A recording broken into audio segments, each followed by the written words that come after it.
Bom dia. Vamos dar início então à nossa aula, novamente com uma oração. Oremos então. Glorioso e eterno Pai, reunidos estamos novamente perante a Tua Palavra, clamando a Ti que nos ensine, que todas essas informações que nós teremos sejam realmente reveladas a nós, que os nossos olhos sejam abertos, os nossos ouvidos sejam abertos para entendermos mais da Tua Palavra e entendermos mais sobre oração, sobre a nossa postura mediante o Teu Evangelho, a verdadeira transformação e conversão e a narrativa, núcleo do Teu Evangelho sobre a morte e a ressurreição de Jesus Cristo. Entendamos verdadeiramente, de coração sobre isso e o louvemos, o exaltemos e sejamos transformados à semelhança de Cristo, de glória em glória. Sê conosco, ó Deus, em nome de Jesus. Amém.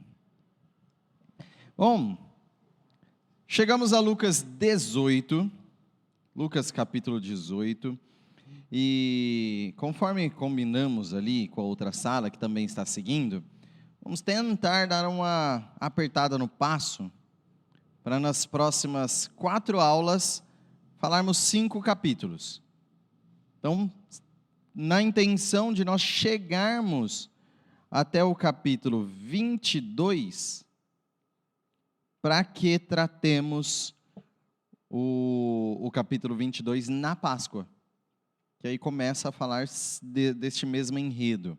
Então essa é a nossa intenção desde o início do ano, e o nosso desafio agora é tratarmos um pouco mais nas próximas aulas. Então hoje, se for possível, iniciaremos o 19, só a primeira parte. E nessa estrutura, é interessante vermos aí, não sei como é separada a Bíblia de vocês em tópicos, mas nós temos no capítulo 18, uma primeira repartição, falando sobre orar sempre, falando sobre persistência na oração. Depois, teremos ainda no 18, uma estrutura falando sobre a oração certa, não simplesmente persistir, mas também orar da forma certa.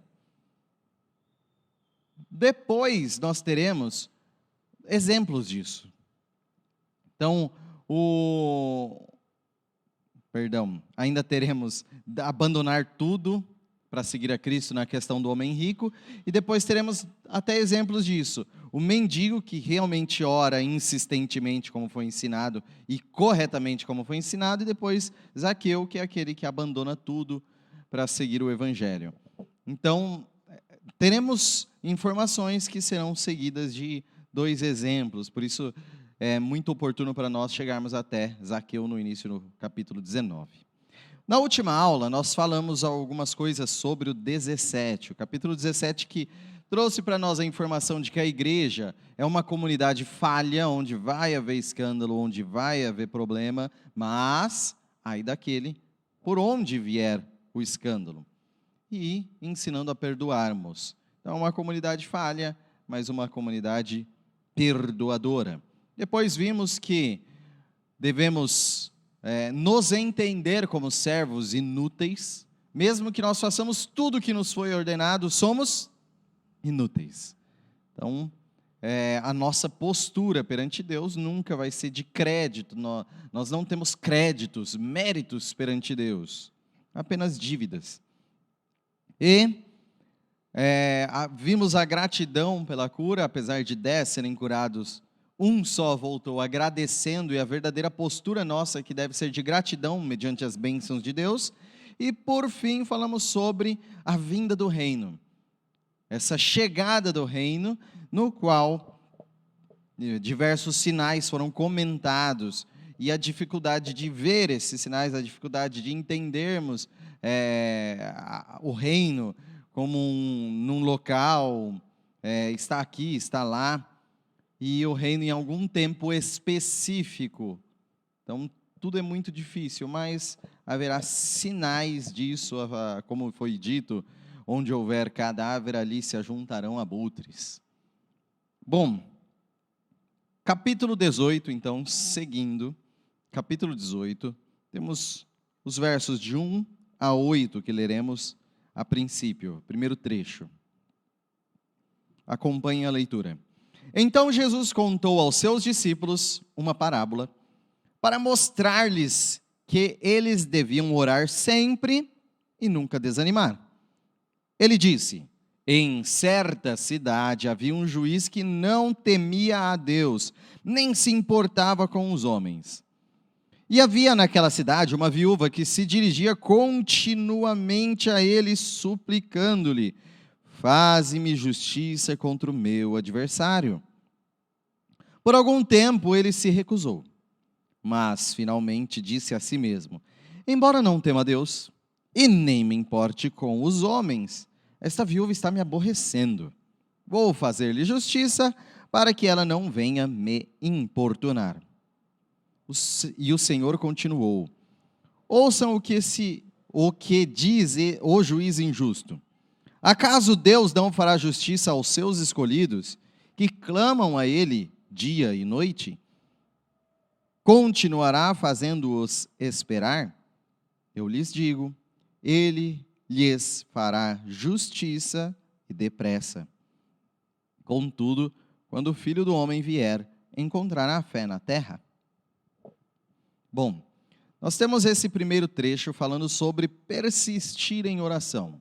Sobre isso, J.C. Ryle diz: o cristianismo autêntico começa e floresce na prática da oração, ou decai na falta dela. O verdadeiro cristianismo.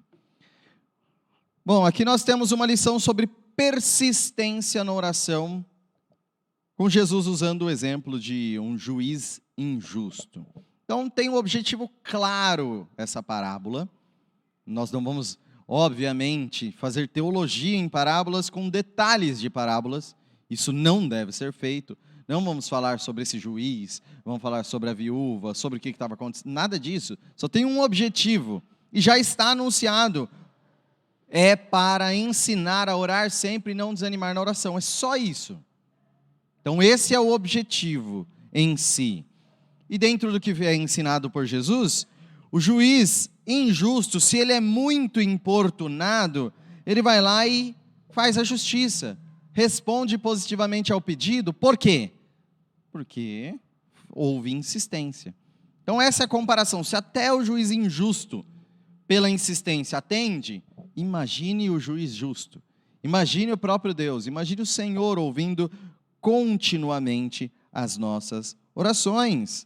Então, atenderá ainda mais. Só que um detalhe muito interessante é o que atenderá. Está falando de qualquer pedido? Nesse contexto em si, ainda que nós falemos da oração em geral, está bem claro do que está falando. Faze-me justiça frente aos meus inimigos. E a resposta é fazer justiça.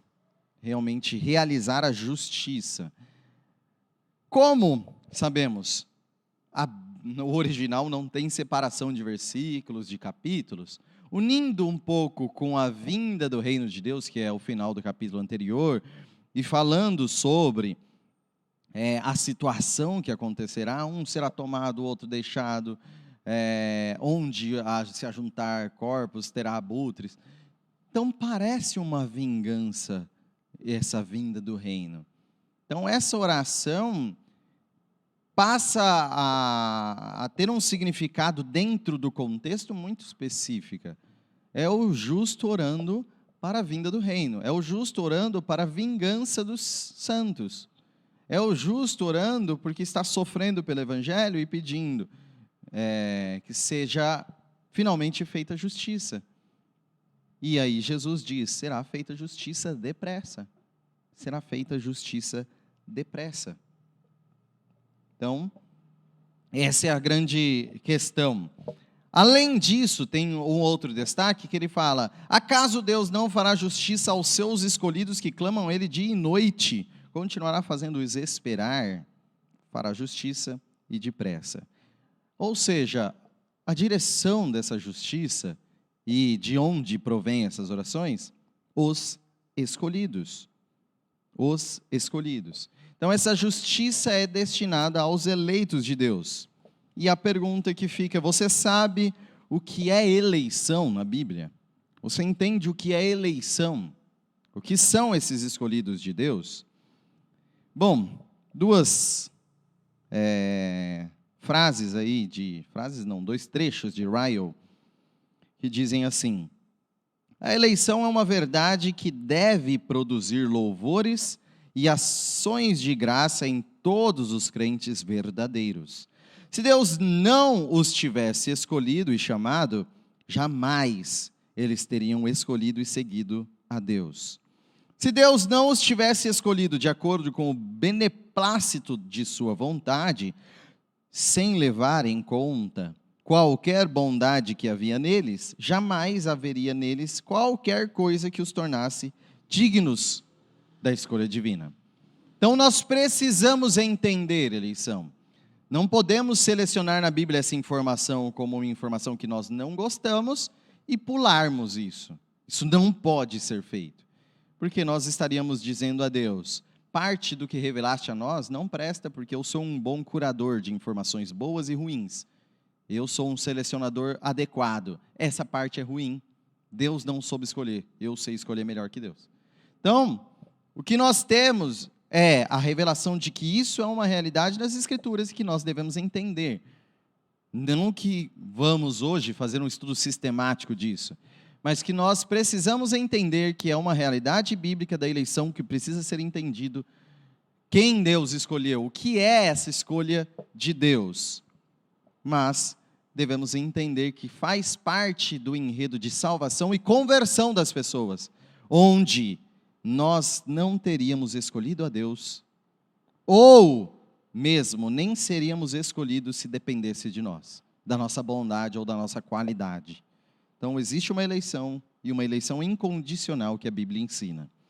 Continuando, trecho de Ryle: as pessoas incrédulas, de mentalidade mundana, injuriam a doutrina da eleição. Novamente, essa parte. As pessoas incrédulas e de mentalidade mundana injuriam a doutrina da eleição. É só quem não crê verdadeiramente no Evangelho e quem tem uma mente do mundo odeia eleição. Então, o cristão ama, porque é Bíblia. Se o cristão ama a revelação, ama Deus que revelou, ele ama a eleição. Os falsos mestres insultam-na e transformam em libertinagem a graça de nosso Deus. A eleição em si é chamada de doutrina da graça. Se não entendemos isso, não entendemos a graça, e nós transformamos em libertinagem, como Judas 4 cita. Mas o crente que conhece seu próprio coração, sempre bendirá a Deus pela eleição, confessará que sem ela não haveria salvação. É o grande resumo da obra. É simplesmente confessarmos: não somos de forma alguma dignos da salvação. Nunca o seríamos. E sem Deus me escolher e me trazer aqui, não haveria salvação. Bom, então um trecho de orar insistentemente é seguido depois de um trecho de orar corretamente.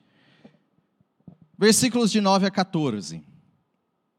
Há alguns que confiam em sua própria justiça e desprezam os outros. Jesus contou esta parábola. 2 homens subiram ao templo para orar. Um era fariseu e o outro publicano. O fariseu, em pé, orava no íntimo: Deus, eu te agradeço porque não sou como os outros homens, ladrões, corruptos, adúlteros, nem mesmo como este publicano. Jejuo 2 vezes por semana e dou o dízimo de tudo quanto ganho. Mas o publicano ficou à distância. Ele nem ousava olhar para o céu, mas batendo no peito dizia: Deus, tem misericórdia de mim, que sou pecador. Eu lhes digo que este homem, e não o outro, foi para casa justificado diante de Deus.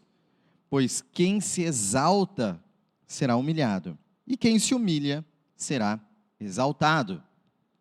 Sobre isso, Ryle diz: por natureza, todos somos cheios de justiça pessoal, uma doença hereditária de todos os filhos de Adão. Do maior ao menor, pensamos mais elevadamente do que deveríamos pensar a respeito de nós mesmos. Essa é uma realidade da nossa alma. Nós pensamos mais do que deveríamos pensar sobre nós mesmos. O mundo oferece algumas curas para isso.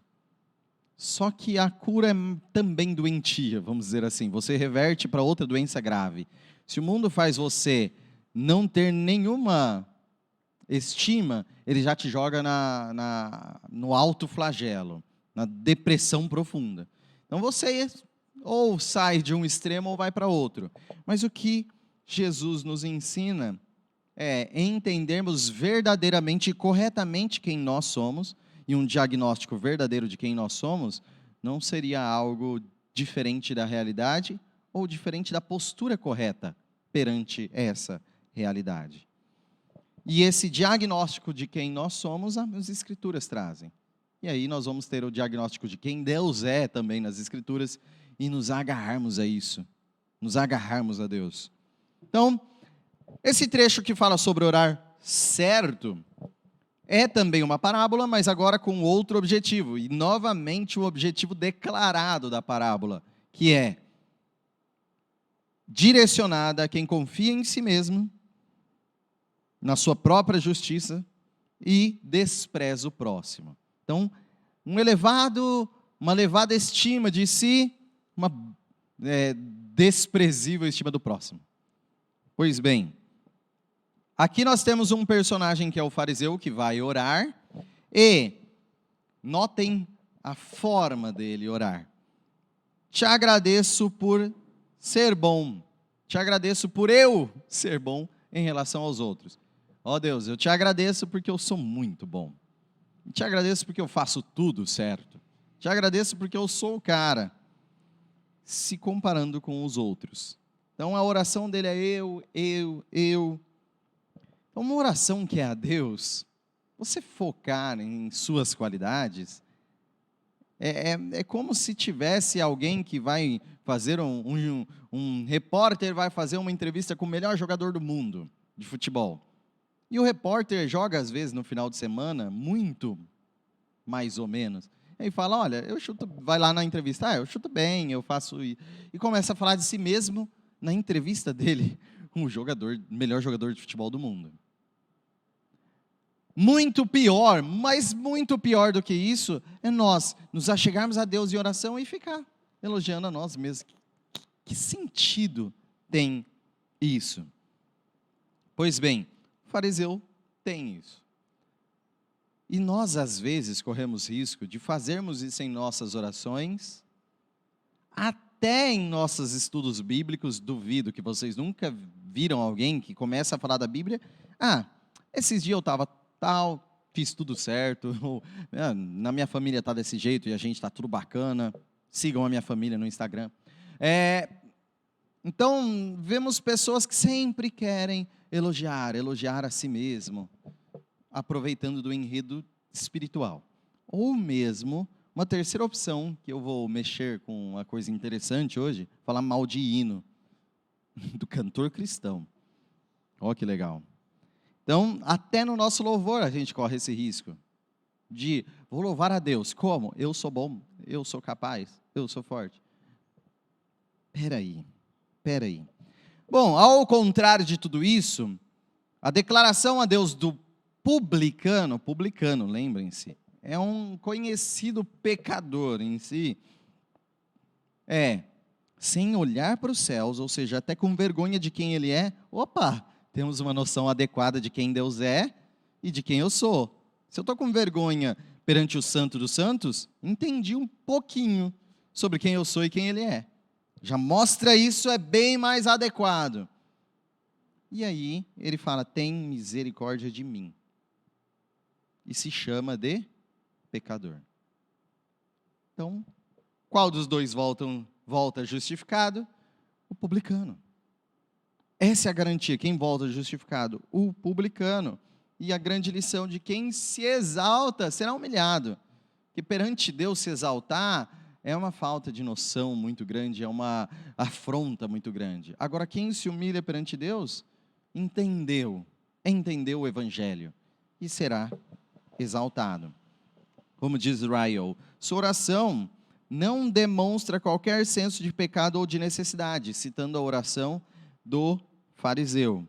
Nenhum senso de pecado ou de necessidade. Ele nem cita que precisa de Deus. Não continha nenhuma confissão, súplica, reconhecimento de culpa e insignificância. Nenhum pedido de misericórdia e graça. Foi apenas uma recitação orgulhosa de supostos méritos, acompanhada por uma perversa reflexão sobre um irmão pecador, se comparando com o outro. Observação, vamos fazer uma comparação rápida entre dois cânticos que nós fazemos e essas orações em si. Qual se assemelha mais? E olha que as duas nós cantamos em igreja.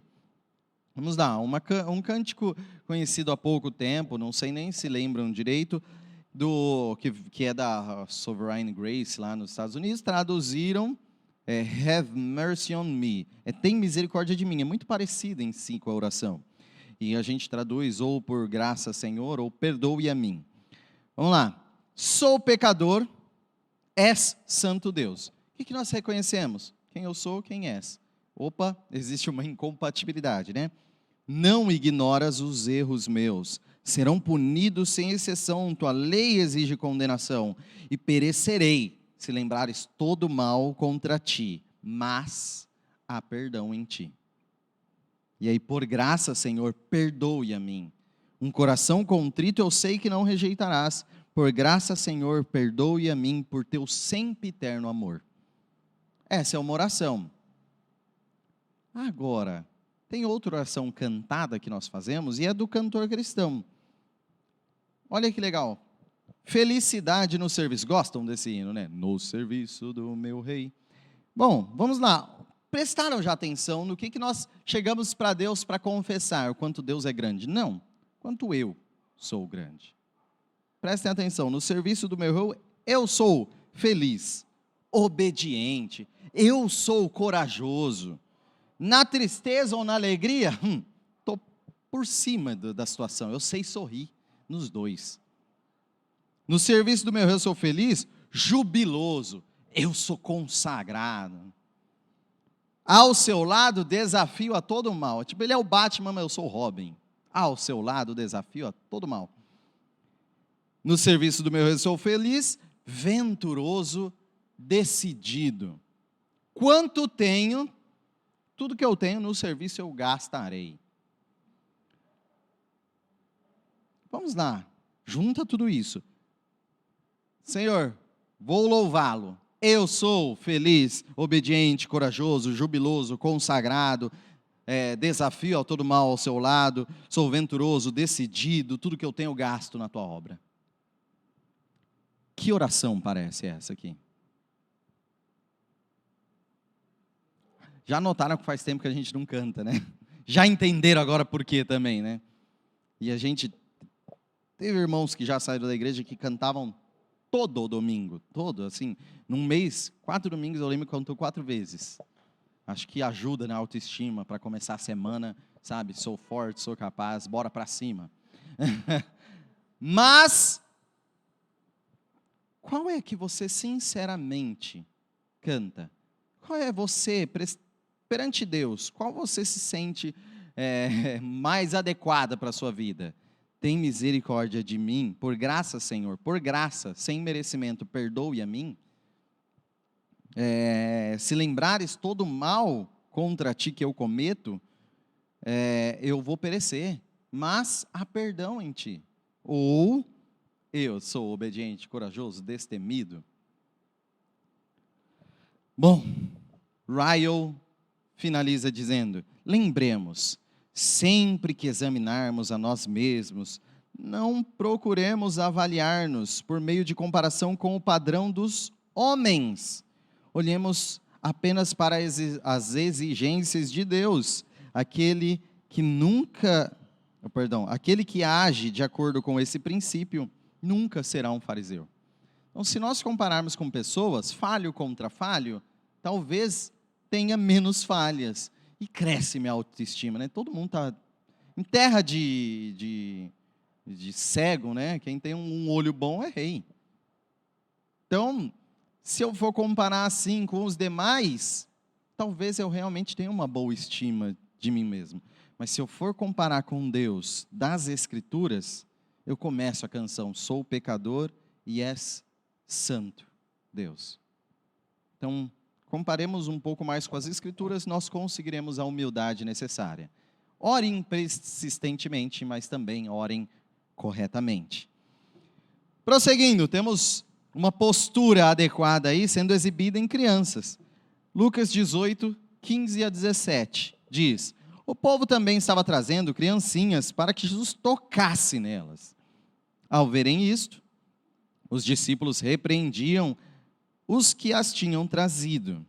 Mas Jesus chamou a si as crianças e disse: deixem vir a mim as crianças e não as impeçam, pois o reino de Deus pertence aos que são semelhantes a elas. Digo-lhes a verdade, quem não receber o reino de Deus como uma criança, nunca entrará nele. Pois bem, falando sobre esse acesso infantil, os discípulos, entendam, os discípulos estavam ali recebendo muitas pessoas, e eles, principalmente os 12, eles são muito mais próximos e acabam organizando toda a situação. Então, esses mais próximos, eles organizam sem compreender direito. E inúmeras vezes vemos nas orientações de Jesus que eles estão bem longe de entender tudo que Jesus ensina e até adequadamente a obra de Jesus. Por mais que tenha uma confissão adequada de quem é Jesus por parte de Pedro, toda a obra de Jesus não estava sendo compreendida, e nós veremos isso novamente a partir do versículo 31. E aí, quando a gente quer organizar o acesso a Cristo, e não entendemos direito o acesso a Cristo, a gente, às vezes, comete grandes erros, né? Podemos cometer grandes erros. A informação de Jesus, ao contrário dessa organização que tentava evitar vir criança, vamos priorizar o adulto, deixem vir a mim, deem acesso às crianças. Como que nós, em ensino, no nosso dia a dia, nos nossos cultos, no ensinar da palavra, vemos as crianças? Será que a gente evita o acesso delas porque fala, não, o principal é adulto, o principal é quem entende. Quando conseguir falar escatologia e entender o que é, aí a gente ensina. Antes disso, não. Não é bem assim. As crianças também devem ter acesso a Jesus. E entendam, se nós as tiramos para o culto infantil, o nosso foco não é tirar o acesso delas a Jesus. Na verdade, é dar mais acesso. Ou a gente deixa de tirar e continua aqui. Se vão lá, simplesmente para passar um tempo e não atrapalhar o acesso aqui, estamos muito enganados. Estamos fazendo muito mal mesmo a elas. Agora, se elas forem para lá para ter mais acesso, numa linguagem mais acessível, quem é Jesus? Ufa, pelo menos estamos pensando, raciocinando direito. Então, Jesus fala, o reino pertence aos semelhantes a essas crianças. Se você não se fizer semelhante a essa criança, você não vai receber o reino. Semelhante no quê? Primeiro, não podemos entender que Jesus está falando aqui que as crianças não têm pecado. As crianças são inocentes perante Deus, não tem nada a ser condenado. Não é isso, irmãos. A Bíblia em si, como um todo, fala claramente que em pecado nós nascemos, em pecado nos concebe a nossa mãe. Que desde criança, o pensamento do homem é mau. Lembrem-se, é muito claro isso, desde a Arca de Noé. Toda a humanidade ali foi limpa, literalmente, né? Com água da terra. Sobrou só a família dos justos. Família de Noé, dos que creram. Saíram da arca. Deus faz ali uma aliança, falando, o homem é mau, desde a sua juventude, desde a sua mocidade. O homem é mau, o coração do homem é mau desde criança. Desde criança. E aí ele fala, não tornarei então a destruir com água.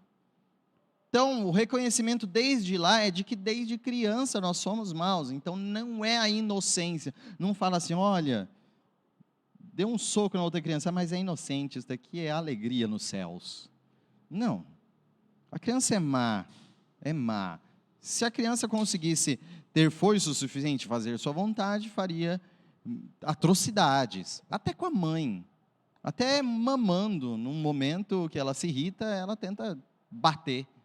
Então, é mal, sim. Só que a grande questão, elas são muito mais simples que os adultos. Isso, sem dúvida. Elas são muito mais desapegadas aos bens. Ela não deixa de dormir pensando no boleto de amanhã. E elas também são muito sinceras. Às vezes é muito ruim, né, perante os parentes, ela ser tão sincera e expressar o que a família pensa. Mas elas são muito sinceras. Então, tem algumas características de simplicidade que precisam ser claramente copiadas. Isso sim. Porque isso tudo é a nossa postura perante o Evangelho. É de simplicidade, é de se desprender, é de, se realmente você quiser uma coisa, você fazer o máximo para receber, assim, de chorar para receber. Não é isso, não é essa insistência na oração. Então, tem coisas assim que a gente vê que nós aprendemos a maquiar, nós aprendemos socialmente a não sermos sinceros. A gente vai aprendendo a ser de uma forma que, quando a gente traz para o Evangelho, na verdade, essas máscaras precisam cair. Sejam que nem crianças. Essa é a lição aqui. Sejam, nesse sentido, nesse aspecto, muito mais simples como as crianças. Recebam assim o reino de Deus. Versos 18 a 30. Certo homem importante lhe perguntou: Bom mestre, que farei para herdar a vida eterna? Por que me chama bom? Respondeu Jesus. Não há ninguém que seja bom, a não ser somente Deus. Você conhece os mandamentos? Você conhece os mandamentos. Não adulterarás, não matarás, não furtarás, não darás falso testemunho, honra teu pai e tua mãe. A tudo isso tenho obedecido desde a adolescência, disse ele. Ao ouvir isso, disse-lhe Jesus: falta-lhe ainda uma coisa. Venda tudo o que você possui e dê o dinheiro aos pobres, e você terá um tesouro nos céus. Depois venha e siga-me. Ouvindo isso, ele ficou triste, porque era muito rico. Vendo-o entristecido, Jesus disse: como é difícil aos ricos entrar no reino de Deus. De fato, é mais fácil passar um camelo pelo fundo de uma agulha do que um rico entrar no reino de Deus. Os que ouviram isso perguntaram: então, quem pode ser salvo? Jesus respondeu: o que é impossível para os homens é possível para Deus. Pedro lhe disse: nós deixamos tudo o que tínhamos para seguir-te. Jesus respondeu: digo-lhes a verdade. Ninguém que tenha deixado casa, mulher, irmãos, pai ou filhos por causa do reino de Deus deixará de receber na presente era muitas vezes mais e na era futura a vida eterna. Pois bem, esse homem importante que chega a Jesus, o foco dele é: que farei? Qual é meu papel? Qual é a minha responsabilidade? Como eu posso fazer para alcançar? Então, ele enfatiza na pergunta a responsabilidade dele mesmo. Só que, como ele iniciou falando bom homem, bom mestre, ele fala aqui, Jesus já aproveita dessa situação ali e fala: bom, porque me chamas bom? Bom somente é Deus. Se me chama bom, eu sou Deus. Então, já mostrando uma visão mais adequada de quem é Cristo, já vinculando realmente, se você reconhece que eu sou bom, lembra que bom é só Deus, já dando aqueles ensinamentos messiânicos de quem é o Deus Filho que está ali presente. E fala, a sua responsabilidade, cumprir a lei. Então, cita, lembra que tem 2 tábuas da lei, dos 10 mandamentos. A lei é mais do que os 10 mandamentos, mas tem 2 tábuas ali que são o âmago da lei em si. Uma tábua com 4 mandamentos em relação a Deus, e outra tábua com 6 mandamentos em relação ao próximo. Então, amar a Deus sobre todas as coisas e ao próximo como a ti mesmo é o resumo da lei em si. Então, notem que tem essa divisão. Da tábua de mandamento ao próximo, Jesus cita todos, exceto um. Ele só não cita, não cobiçarás. Então, não cobiçarás o que é do teu próximo. Mas de todos os outros ele cita, o homem prontamente já fala, cumprir, desde criança, tudo isso. Desde a minha adolescência, em algumas versões, ou desde a minha juventude, em outras. Em si. Adolescência é bem para a gente entender hoje em dia, mas nem existe o conceito de adolescente na Bíblia. É menino, depois de menino passa a ser homem. Não existe adolescência em si. Bom, a resposta de Jesus é: dê tudo aos pobres e siga-me então. Só falta isso. De alguma forma pode estar associado aí ao não cobiçarás. Por quê? Aquele que acumula muitas coisas enquanto o outro passa necessidade, claramente a Bíblia diz que a vontade de Deus é que seja compartilhado. Então essa parte deveria pertencer ao próximo. Então, você acumular, de alguma forma, você está cobiçando mais do que você deveria ter. Então, pode ser esse o motivo da omissão do não cobiçarás na primeira pergunta. Mas, voltando a essa questão de bens em si, fala, dê tudo, vende tudo que você tem, dê aos pobres, vem e me segue. E aí ele ficou triste. Notem, nessa narrativa aqui, de Lucas, ele não vai embora. Não está falando, ele ficou triste, foi embora, Jesus esperou ele sair e falou, olha como é rico, os ricos serem... Não, ele se entristeceu, Jesus viu ele triste e falou, olha como é rico, é difícil entrar no céu. Olha como rico é muito difícil. Então, possivelmente na presença dele, inclusive, citando isso. E aí aquela conhecidíssima frase, que é tão difícil que é mais fácil passar um camelo pela ponta de uma agulha, que existe um debate grande sobre o que isso significa, se significaria o que a gente imagina, sabe, um camelo mesmo numa agulha, já é impossível. Ou dizem que na entrada da cidade tem a porta principal, mas tem outra porta que fica aberta só quando fecha a principal, uma porta menorzinha, pequena, dificilmente passa uma pessoa, que chamam a porta agulha. E aí estamos falando de passar lá o camelo. Tem outras hipóteses de interpretação, mas nenhuma delas muda o sentido do texto. Nenhuma delas muda. Qual que é o sentido? É aos homens impossível fazer isso que Deus está falando. Passar o camelo pela cabeça de uma agulha. Então, tem como fazer? Não, não tem como fazer isso. É justamente a mesma facilidade de um rico entrar no céu. Observação, naquela sociedade, lembrem-se, existe um pacto que eles conhecem de Deus com o povo de Israel. Se me obedecerem, sua terra colherá frutos, vocês serão bem-sucedidos no campo e na cidade, benditos. Então, a pessoa que tem bens, ela está cumprindo a vontade de Deus.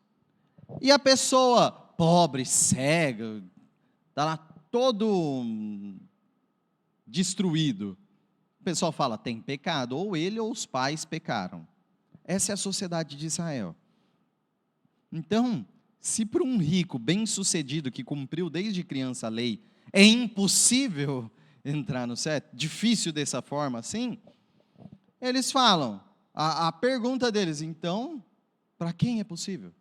Então é impossível. E aí Jesus responde, é impossível para os homens, mas para Deus não. Nós, antes de iniciarmos essa aula, ouvimos o Caio falando aqui. Caio é bem tranquilo, mas ele explica bem, né? E ele falou sobre a conversão. É uma das coisas que ele disse, que ficou desde os primórdios, uma coisa muito difícil para a igreja entender, para os cristãos entenderem, é a conversão. Sabe por quê? Porque existe muita gente muito inteligente, ou gente que sem muito racionalidade, é muito emotivo. Só que seja a emoção, seja a razão, nenhum dos dois explica a conversão. Então não importa se é muito inteligente, ou você entende muito das emoções, você não vai conseguir explicar a conversão, porque ela não é natural, ela não é dessa natureza, essa natureza de carne, não explica a conversão, porque o que é nascido da carne é carne, e o que é nascido do Espírito é Espírito. Estamos falando que a conversão é algo sobrenatureza, sobrenatural. Então só é discernida por Espírito, e isso então só é discernido pelas Escrituras. Então é algo muito além da nossa natureza, e impossível para os homens na sua natureza. Pode o impuro gerar algo puro? Pode, do meio da carne, a carne fazer algo espiritual em si? Paulo, Coríntios 2, 1 Coríntios ou 2 Coríntios 2, vai falar isso claramente. Não tem como, nem será discernido. As coisas espirituais só se discernem espiritualmente. Para a carne, uma pregação vai ser loucura. Então ninguém nunca vai crer se Deus não fizer esta pessoa nascer de novo. Por isso que é necessário nascer de novo. E aí falar, então eu faço. Nicodemos fala, eu faço isso. Vou lá, entro de novo no ventre da minha mãe e nasço. Então a ideia é sempre o que a carne faz. O que eu decido, o que eu escolho, o que eu procedo, o que eu... Não é nada disso. O vento sopra onde quer. O Espírito Santo faz. Na forma que Ele quiser, no momento que Ele quiser, o Espírito Santo faz. Essa é a resposta de Jesus Cristo a Nicodemos. Então, para os homens é impossível, mas para Deus, nada é impossível. E aí, isso exige de nós, mostra qual que é a evidência. Qual é o cara que ouve o alarme, levanta e sai, porque realmente crê que há fogo? Qual que é aquele cara que realmente tem a postura de cristão? Este é o que creu. Então o que nós temos certeza é, quando Pedro fala, é deixar tudo, então é uma exigência e seguir a Cristo, nós deixamos tudo. E aí Jesus diz, isso será recompensado, não passará em branco. Então, seja nessa vida ou na próxima, vocês já vão receber muito mais. Muito mais. Então lembremos, não é, vou deixar carro para receber 2 carros, não é esse muito mais. Nessa vida nós já recebemos os dons espirituais de Deus, e a certeza da nossa salvação, e um consolo para a nossa vida, a morte vira só um fechar de olhos, tudo que esse mundo nunca vai compreender, nós já recebemos, que é muito além do que qualquer coisa que o mundo pode nos dar. Ryle diz, não pode haver reservas em nosso coração, se desejamos receber algo de Cristo. Precisamos estar dispostos a abandonar qualquer coisa, embora nos seja muito preciosa, que se coloque entre nós e nossa salvação. Prosseguindo, versos 31 a 34. Jesus chamou à parte os 12 e lhes disse, estamos subindo para Jerusalém, e tudo o que está escrito pelos profetas acerca do Filho do Homem se cumprirá. Ele será entregue aos gentios que zombarão dele, o insultarão e cuspirão nele, o açoitarão e o matarão. No 3º dia ele ressuscitará. Os discípulos não entenderam nada dessas coisas. O significado dessas palavras lhes estava oculto. Eles não sabiam do que ele estava falando. Então nós temos um significado aqui que os olhos humanos, lembra, a carne não entende as coisas do Espírito, eles não estavam aptos no momento, lhes era oculto em si o significado. Bom, o plano de Jesus estava ali sendo revelado aos 12, não entenderam. Mas o plano de Jesus, como diz aqui, tudo que está escrito vai se cumprir, ou seja, não foi apenas revelado aos 12, foi historicamente revelado pelos profetas. Se a gente abrir lá em Isaías, já sabia do servo que iria sofrer. A gente já saberia do que aconteceria. Isaías 53 já estava de conhecimento de todos ali. Então tem muita coisa que está já registrado. Agora, não adianta estar registrado ou o próprio Cristo falar se ainda continuar oculto aos olhos. Se ainda continuar na nossa natureza carnal, não conseguiremos compreender.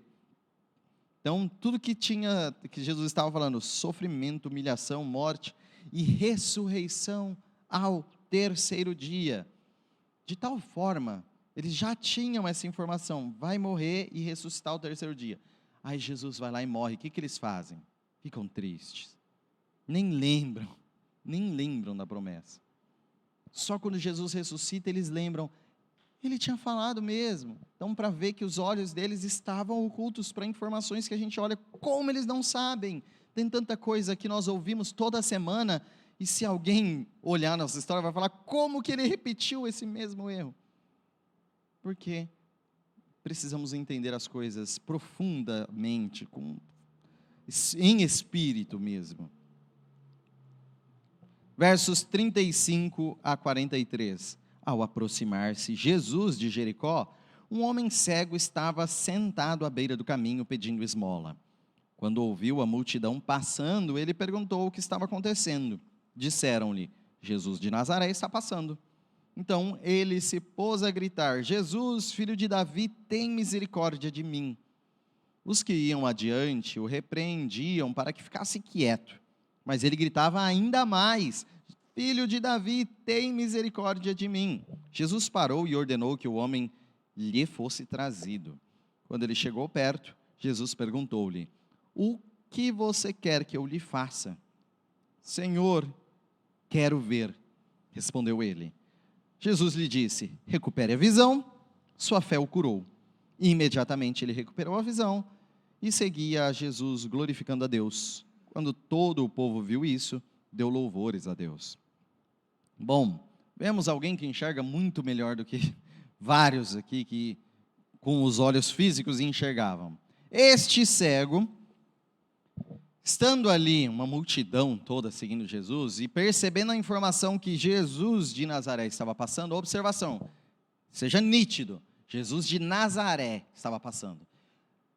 Para acreditar que aquele Jesus era de Nazaré, ou que aquele homem chamava Jesus, era preciso fé? Não, isso daqui, Jesus Nazaré, é indiscutivelmente, só fanáticos mesmo, não acreditam no personagem histórico Jesus de Nazaré. Existiu o personagem histórico. Agora, acreditar que ele é o Messias, aí é fé. Então, uma coisa é o personagem histórico, Jesus de Nazaré. Outra coisa é acreditar que ele é o Filho de Deus, ele é o Deus encarnado, ele é o Messias prometido, aí já é alvo de fé. Agora, chamá-lo de filho de Davi, é fé. Então, o que foi revelado a ele? O filho de Davi está aí? Não. Jesus de Nazaré está passando. Então, ele já ouviu falar com certeza ali quem era esse Jesus de Nazaré e cria que ele era o Messias prometido. Por isso, o que ele clamou? Misericórdia. Ele clamou por misericórdia. Tem misericórdia. Misericórdia lembra, associa a palavra miséria. Tirar uma pessoa da miséria é ter misericórdia. Então ele está reconhecendo aquele estado dele. Sou o miserável, me tire da minha miséria, filho de Davi, Messias prometido. Opa, lembra da oração certa que a gente falou? Reconhecer quem você é, reconhecer quem Deus é. 100%. Esse homem enxerga Jesus muito mais do que quem enxergava fisicamente. E aí o pessoal o que fez? Fica quieto, não vai incomodar não. Qual que é a reação dele? Gritar ainda mais. Opa, vamos lá, o que Jesus tinha falado sobre persistência na oração? Cumprido aqui nesse homem também. Orar certo e orar sempre está sendo cumprido aqui claramente. Então, quando Jesus falou sobre o desejo dele era enxergar, ser curado, foi curado. E aí a postura de curado mostra a fé dele. Não foi curado e sumiu, que nem aqueles outros 9 lá. Não, ele já saiu ali seguindo, glorificando Jesus, a Deus seguindo a Jesus, e o próprio povo louvou pelo que foi realizado. E o outro exemplo nosso desse texto, versos de 1 a 10, do capítulo 19, Jesus entrou em Jericó e atravessava a cidade. Então estava próximo de Jericó, agora já está em Jericó. Havia ali um homem rico, chamado Zaqueu, chefe dos publicanos. Opa, tão próximo assim, um homem rico que não quis dar a sua riqueza, e Jesus falou como é difícil. Agora nós temos outro homem rico sendo destacado aqui. Além disso é publicano. Enxergado como pecador. Ele queria ver quem era Jesus, mas, sendo de pequena estatura, não o conseguia por causa da multidão. Assim, correu adiante e subiu numa figueira brava para vê-lo, pois Jesus ia passar ali. Quando Jesus chegou àquele lugar, olhou para cima e lhe disse: Zaqueu, desça depressa, quero ficar em sua casa hoje. Então ele desceu rapidamente e o recebeu com alegria.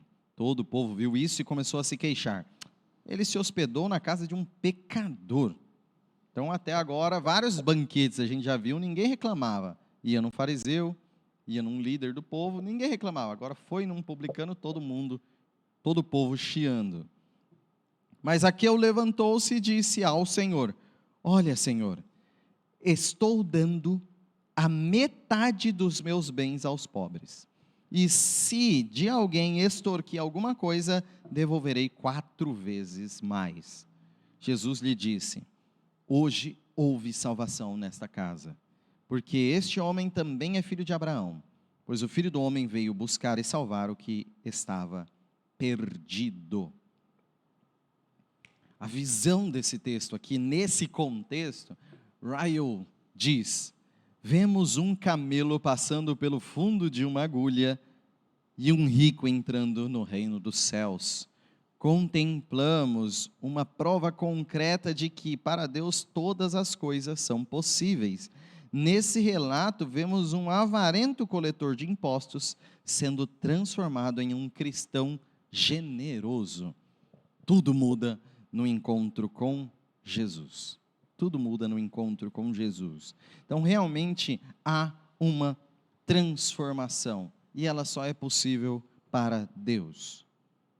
Bom, esse publicano, esse cobrador de impostos, que por vezes, bem claramente, ele sabe disso, cobrava coisas ilegalmente, extorquia pessoas, cobrando mais do que deveria, e por isso rico em si, já teve um desejo em si de ver aquele mestre, não conseguindo, avançou, ele teve uma providência de avançar, pequenas coisas aí que, se nós contarmos as nossas histórias de conversão, muitas a gente vai ver que começa com pequenas coisas que a gente nem entende o sentido, mas foi colaborando para o encontro com Jesus, sabendo que Deus começa a agir já nas pequenas coisas que a gente faz antes mesmo de receber o Evangelho, e tudo isso culminando para esse encontro de transformação. E aí, Jesus falando daquela forma que surpreende a todos: quero ficar na sua casa. Tantos ali, mas tantos ali, ele olha para um e fala: quero ficar na sua casa. Então, mostrando aqui o símbolo da escolha divina. Dentro do ministério de Jesus, ele não faz isso com todos. Ele faz isso com quem ele deseja fazer, de acordo com o objetivo dele, de trazer isso para nós, por exemplo, hoje em dia, como lição. Então, sabendo dessa escolha divina, o povo que não gosta das escolhas de Deus, principalmente quando escolhe pecadores, tipo eu, então começa a se queixar. Vai dar atenção, vai se hospedar com um pecador? Pois bem, e aí nós vemos a postura deste pecador. Transformação completa. Em vez de ele ficar triste porque tem muitos bens e para seguir Jesus, ele não quer deixar os bens, na verdade, ele não está nem mais aí. Metade ele vai distribuir para os pobres. E a outra metade fica com ele. Não, toda a extorsão que ele fez, daquela metade ele vai pegar e restituir qualquer um 4 vezes mais. Então ele não está preocupado com a aposentadoria dele. Ele não está preocupado com nada além de Jesus estar na frente dele. Jesus realmente esteve na sua frente. Você teve esse encontro verdadeiramente com Jesus? Obviamente, não fisicamente. Mas você teve esse antes e depois de Jesus numa transformação verdadeira? Porque essa é a especialidade divina. Transformar poderosamente, sobrenaturalmente, pecadores em cristãos. Pois bem, aqui é reconhecida a salvação deste homem ao citar: este também é um filho de Abraão, e mostra que veio buscar aquele que é perdido. Veio buscar quem é perdido. Então nós não vinculamos a salvação a quem é digno de ser salvo, mas oferecemos aos perdidos. Sobre isso, concluindo, Ryle diz: exortemos a virem a Cristo, assim como estão, e a não demorarem na esperança vã de que podem preparar a si mesmos e tornar-se dignos de virem a Ele. Venham como estão, e a partir de verem Cristo, vocês não continuarão como são. Vocês não continuarão como são.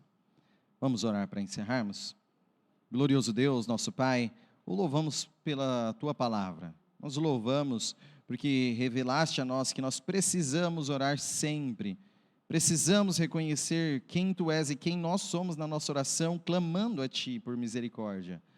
E tudo isso, Senhor, nós precisamos fazer mediante um evangelho que nós recebemos o reino como crianças, de todo o coração, de forma simples, ao apegar-se somente na nossa alegria de ver o Teu reino, de encontrar-nos com Cristo. Ó Deus, transforme-nos pelo Teu milagre, porque nós, na nossa carne, não conseguimos transformar a nós mesmos, mas confiamos em Ti, pois nada é impossível, nada é impossível. Oramos, ó Deus, se nós aqui já cremos em Ti, já houve esse milagre em nossa vida, oramos pelos próximos a nós, os nossos familiares, aqueles que temos batalhado, clamando a Deus que haja um milagre na vida deles, que haja o Teu Santo Espírito, que nasçam de novo, que eles possam entender o Teu Evangelho e serem transformados no encontro com Cristo também. Em nome de Jesus nós oramos. Amém. A aula está encerrada.